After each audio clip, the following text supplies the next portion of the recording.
আকারে বক্তব্য রাখবেন ট্রাফিক বিভাগের কাশীনাথপুরের টিআই অরবিন্দ। আমি ওনাকে তার কিছু কথা বলার জন্য অনুরোধ করছি। রবীন্দ্রনাথ।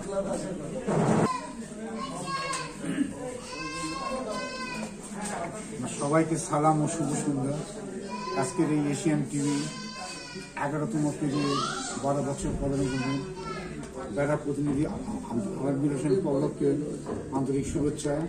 আজকের এই উপস্থিত বেড়া উপজেলা চেয়ারম্যান সাহেব, বেড়া থানা ভারপ্রাপ্ত কর্মকর্তা, বণিক সমিতির সভাপতি এবং সবাইকে আবারও আন্তরিক শুভেচ্ছা।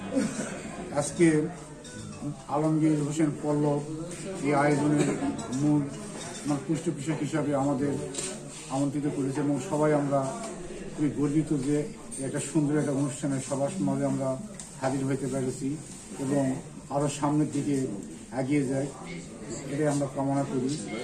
আর আমি বক্তব্য জানিয়ে বলে আমার বক্তব্য শেষ করছি। সবাইকে ধন্যবাদ আবার তার মূল্যবান কিছু কথা বলার জন্য।